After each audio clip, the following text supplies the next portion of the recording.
जय हिंद। बिहार पुलिस का एग्ज़ाम होने वाला है, उसकी हम अभी रणनीति देख लेते हैं। कैसे हमें एग्ज़ाम को क्वालिफाई करना है, उसके लिए हमें रणनीति बनानी पड़ती है। तो आपने देखा होगा प्रीवियस ईयर का आप क्वेश्चन देखेंगे तो उसमें जो कवि हैं, लेखक हैं, उपन्यासकार हैं, उसके नाम या कौन सी उनकी कीर्ति है, उससे 3 से 5 आपको मिलेंगे ही। उसके बाद आपको संविधान में आपको नाम याद रखने हैं। भाग 1 से लेकर आपको भाग 22 तक के नाम याद रखने हैं, जिसमें मोस्ट इम्पोर्टेंट आपको 11 से 14 तक के भाग के नाम रखने हैं, क्योंकि आजकल ये क्वेश्चन का ट्रेंड चल रहा है कि 11 से 14 तक के जो भाग है उसके नाम पूछा जाता है। और भाग 1 से लेकर भाग 6 तक उसके अनुच्छेद आपको याद रहने चाहिए। राज्यपाल, राष्ट्रपति उसमें प्रमुख है। और आपको भाग 3, ये सारे इम्पोर्टेंट हैं। उसके बाद आपको करंट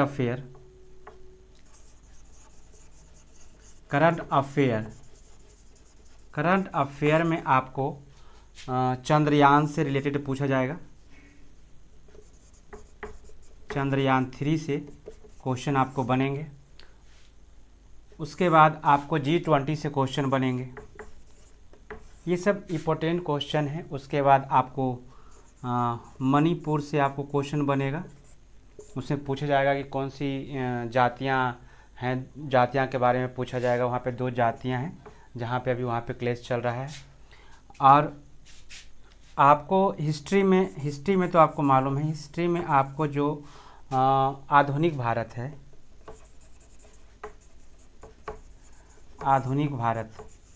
इसमें से तो आपको क्वेश्चन रहेंगे ही। कांग्रेस से रहेंगे, महात्मा गांधी रिलेटेड क्वेश्चन रहेंगे, और कांग्रेस का जो अधिवेशन हुआ था उससे रिलेटेड इसमें क्वेश्चन रहेंगे। और आपको बुद्ध धर्म और जैन धर्म से आपको क्वेश्चन रहेगा, और मौर्य साम्राज्य से आपको क्वेश्चन रहेगा। ये सब हिस्ट्री के पार्ट हुए।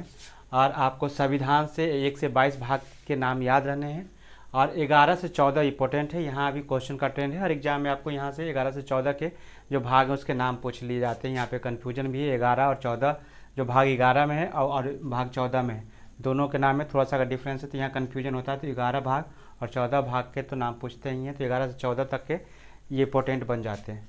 उसके बाद करंट अफेयर में आपको चंद्रयान, G20, मणिपुर के बारे में जो मुद्दे हैं उसके बारे में, और एक मुद्दा भारत एंड इंडिया, ये आर्टिकल 1 में है। इंडिया दैट इज़ भारत राज्यों का यूनियन है, तो अनुच्छेद 1 में है, तो इसके बारे में पूछा जा सकता है क्योंकि ये चर्चा में है।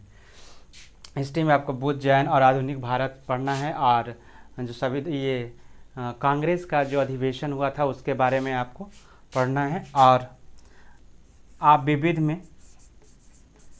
तो इम्पोर्टेंट है। विविध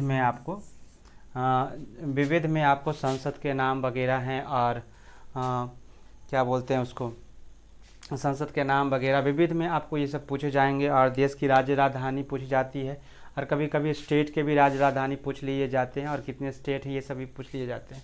तो विविध में आपको ये सब देखना है। खेल से आपको पूछे जाएंगे कौन खेल में कितने खिलाड़ी होते हैं, और शब्दावली क्या होती है, ये सब पूछे जाएंगे। तो आप इस स्ट्रेटजी से एग्ज़ाम की ये स्ट्रेटजी बनाकर आपको पढ़ना है 1 महीने। अब 1 महीना है नहीं, 1 तारीख से ही एग्ज़ाम शुरू होने वाला है, तो आपको स्ट्रेटजी बनाना है अच्छी तरह से, इस तरह से। और स्ट्रेटजी बना के उसी को ही बार बार पढ़ना है। आप इतना ही पढ़ने पे आपके एग्ज़ाम क्वालिफाई होने के चांसेस ज़्यादा बढ़ जाते हैं। तो ये स्ट्रेटजी आपको बनाने पड़ेगी, जो हमने बता दिया। आप इसका स्क्रीनशॉट ले सकते हैं।